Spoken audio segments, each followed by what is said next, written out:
September 1979. Hurricane Frederic, a historic storm directly striking Mobile with impact far beyond. This program is about the devastation to our communities, the determination for recovery, and the development that followed. Frederic is a storm that we cannot forget. I'm Chief Meteorologist Alan Seals, and along with the First Alert Storm Team, we share this collection of reflection on Hurricane Frederic. Let's start in South Mobile County with meteorologist Taylor Sorello. What took men years to build on Dauphin Island took Frederic hours to destroy.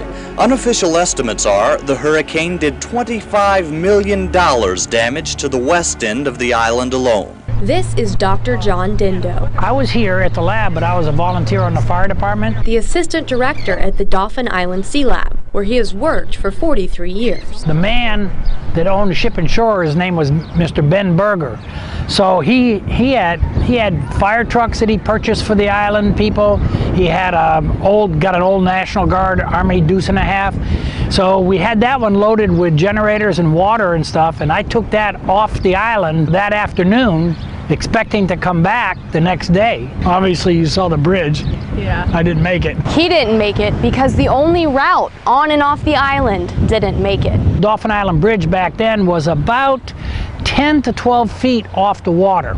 Concrete bridge, but 10 to 12 feet off the water. And so what happened is the roadbed actually got lifted up by the waves and deposited right there in the water. Those who left the island couldn't get back. And those who rode out the storm on the island will surely never ride out a storm like Frederic again. Mr. Berger himself, he and Billy Petronas, who was one of the first town council members from years ago, they both stayed at the store, and to avoid the storm, they walked into the walk-in freezer. And they rode the storm out inside the walk-in freezer. When the storm had finally passed, the residents of Dauphin Island were met by pure devastation. Every roof on all of our buildings got peeled off. When the roofs left, all the pebbles on the roofs broke out every window. So then when the rains came, all the buildings got soaked. Buildings were toppled, roads were destroyed. Biennival Boulevard was impassable. The median and sides were all lined with real tall pine trees. They were all blown down. We started on this end, and other people started to cut one lane just to get down there. And it was kind of interesting. One house would be right here, and that would be wiped out, and the next door neighbor's house would still be standing. As someone who knows all too well what hurricanes are capable of, when I asked Dr. Dindo what his advice was for people who may want to ride out a storm in the future, pay attention to the news teams. Listen to what they're saying. It's not hype. Broadcasting saves lives, but you have to listen. On Dauphin Island, I'm meteorologist Taylor Sorello, WKRG News 5. What's remarkable about Hurricane Frederic? Only 5 lives were lost from a Category 4 storm. What that tells us in this report from meteorologist Thomas Gieboy is that even in 1979, people were prepared. Frederic just exploded. It grew rapidly in the southeastern Gulf, and it was just a dramatic intensification. Many people just wrote it off. At where I was working at in the radio, they were throwing away the advisories when it was in the area of Cuba because it had been diminished. And I said, no, it's not over yet. I'm here on Dauphin Island, where in September 1979, the eye of Hurricane Frederic would make a direct landfall. However, even 24 hours before Hurricane Frederic even made landfall, there was still some uncertainty where the hurricane was eventually going to strike. They did not have the computer models and the tools that we have nowadays. For example, when the hurricane warning was issued about 24 hours prior to landfall, that warning stretched from Grand Isle, Louisiana, all the way east to Panama City, Florida. Hurry it up, you only got 1 hour. Along with the expansive warning, there was also a massive evacuation order that was issued. Even though it had been about 50 years since the Mobile area's last major hurricane, the evacuation order was taken seriously. And it was because of those large widespread evacuations along Mobile and Baldwin counties that the fatality rate was low. Fortunately in Frederic, given how strong the storm was, how devastating the storm surge was, those evacuations did save lives. Frederic brought more than 10 feet of storm surge to our coast and around 8 to 10 feet of storm surge on Mobile Bay, like where I'm standing at in Daphne, which means I would have been underwater. As you would go across the bayway, you could look and see all the restaurants were gone. It was quite an amazing sight. Rousseau's, which was a very famous seafood restaurant on the causeway, it was destroyed. Surge, though, was only part of the equation when it comes to Frederic.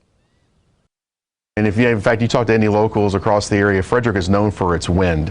Now, as much as the surge, the wind definitely wreaked havoc. One of the most noticeable things was a loss of so many trees. It was the first time since 1926 that we had a thinning of the tree population. The other thing, of course, is so much of the wiring in Mobile was put underground after 1979. And that was important because we've had some significant hurricanes since then. There's no doubt that we're much better equipped to deal with a hurricane today compared to 1979. However, as last hurricane season proved, we're not completely immune. As Hurricane Michael proved, communications can still come to a halt during a very damaging storm like a Frederic, like a Hurricane Michael. So communications would likely be down in some areas, and would also power. We still rely on power, even more so nowadays, and that would likely be out for several weeks across parts of the area. A lot has changed since Frederic in 1979, but the one thing that hasn't changed is that you always need to be ready for the next storm. I'm meteorologist Thomas Gieboy, WKRG News 5. We study the past to prepare for the future. When we come back, Mel Shower shares his Frederic experience as a newsman and as a citizen.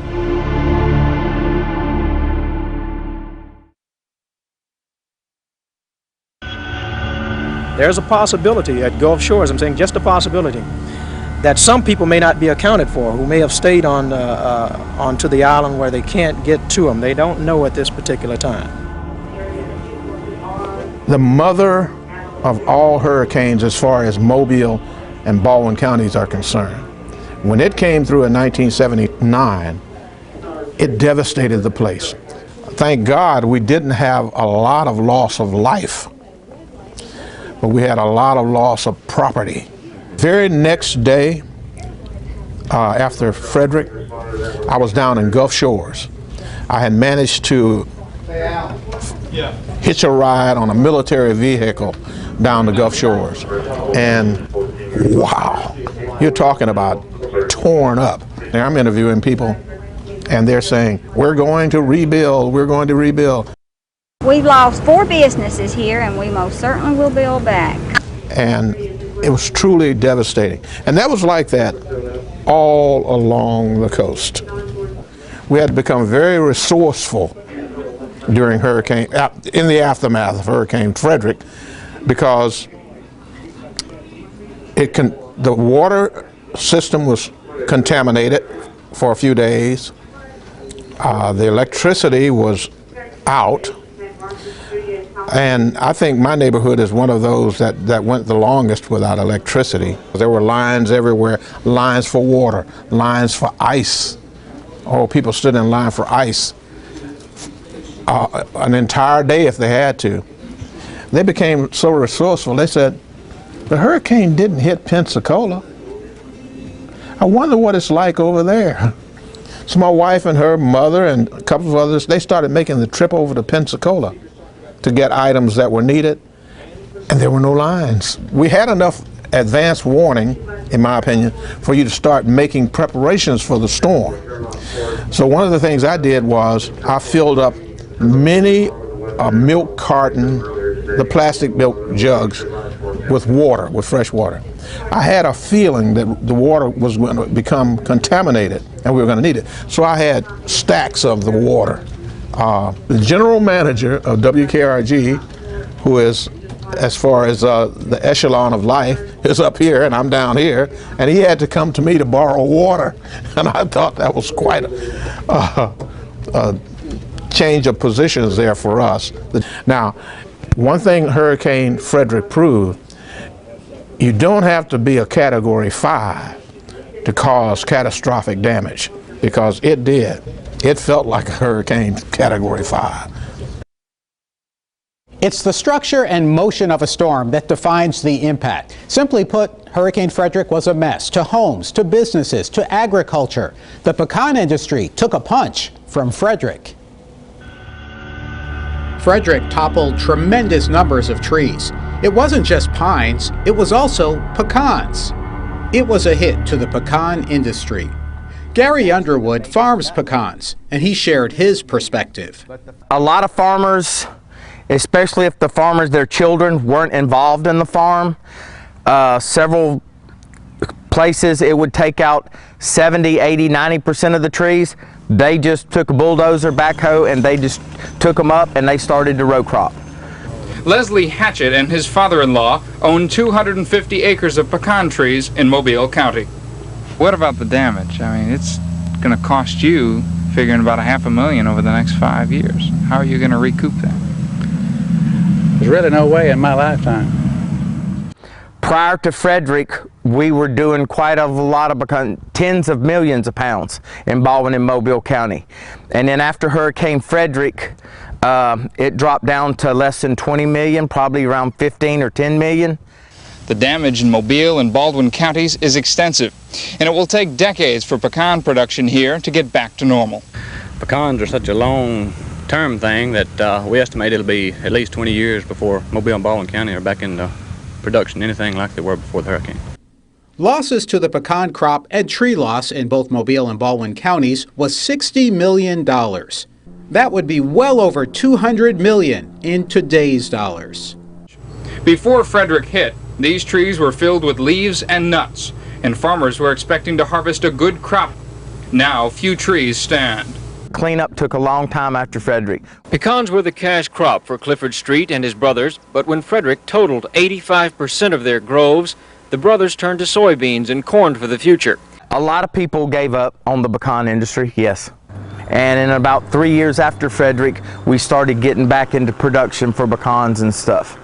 But Baldwin and Mobile County still produces more pecans than the rest of the state of Alabama, and we always have. Drive around South Mobile County to see the legacy of Frederic in the pecan trees, not from the ones that are there, but from the ones that are missing. Here's meteorologist John Nodar. Ronnie Wheeler's yard used to be shadier before Hurricane Frederic. Way shadier. There used to be something like 25 to 30 big pecan trees, similar to that one there. Some of them a little smaller. Hurricane Frederic took out about at least half of them. Trees are Ronnie's most vivid memory of Frederic. They were everywhere. Flooding from Frederic took place closer to the coastline where Ronnie goes to church. That's the first time I can ever remember it being flooded. Probably has happened before, but it was before my time. This is Ronnie's church, Coden United Methodist Church. The original structure was down by the water and was damaged in the 1906 hurricane, so parishioners moved it to this location on higher ground. Well, higher ground is hard to find in Coden and Biola-Battery.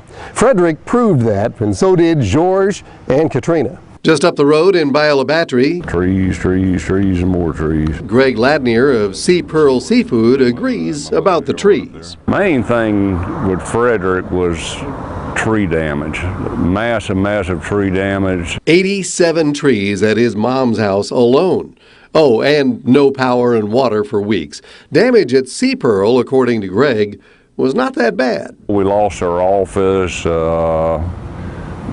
Water damage wasn't really severe. Had about 2 foot of mud in the place. It was quite a bit of mud. Okay, the damage was not that bad compared to Hurricane Katrina. Katrina had, I would say, at least 3 foot more water. We had some structural damage, but like machinery and electrical, it was virtually a total loss. 7 weeks working 14, 15-hour days to get back in operation. His lifelong friend and seafood processing competitor at Dominic's lost everything. And that's where a good story becomes a great one. After the storm, a lot of the people were misplaced in this area.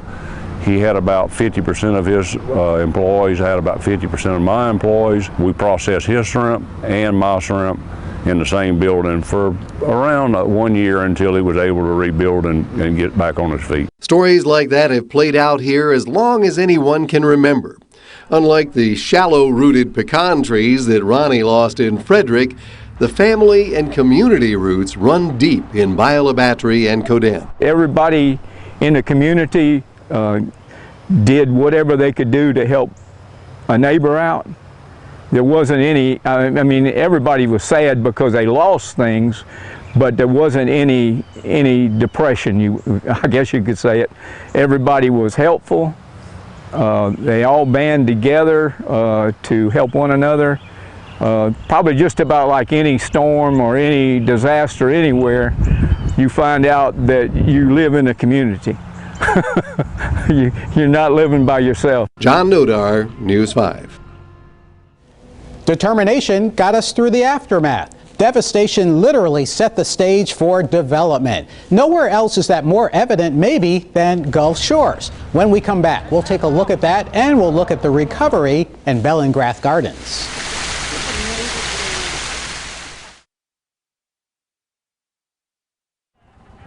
Bellingrath Gardens, a treasure in Mobile, a jewel that Hurricane Frederic almost stole from our community. It was a terrible hit for the gardens. So the gardens prepared as best they could, but they weren't ready for what happened. I don't think Mobile was ready for what happened.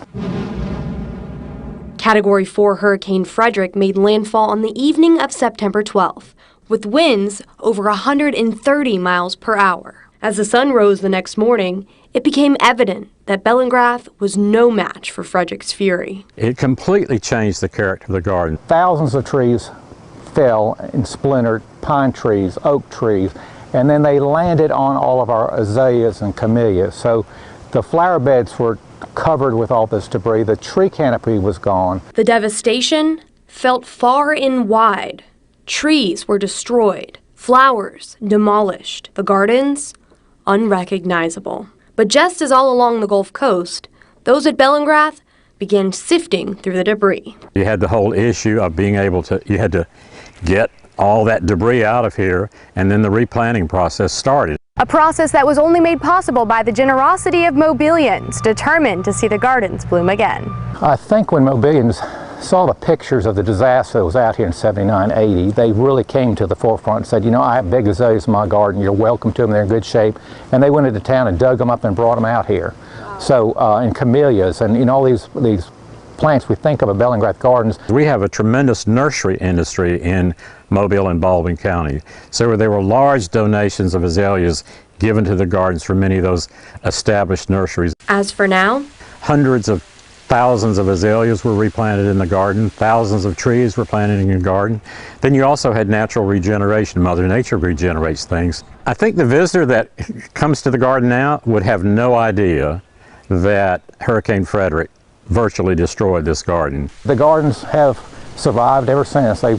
We worked at bringing it all back, and it's back up and running in beautiful. I think it's beautiful now as it was back then, before the hurricane. In Bellingrath Gardens, I'm meteorologist Taylor Sorello, WKRG News 5. From plant growth to condo growth, many people say Hurricane Frederic may have been the largest cause of change on the coastline of Baldwin County. When you think of Gulf Shores, you think of beaches, you think of condos, and now you start thinking more about traffic. Highway 59 and Beach Boulevard, a very active part of the city. You know, the Giant Shark is a landmark, the Hangout Music Festival a landmark, and of course the entrance to the beaches.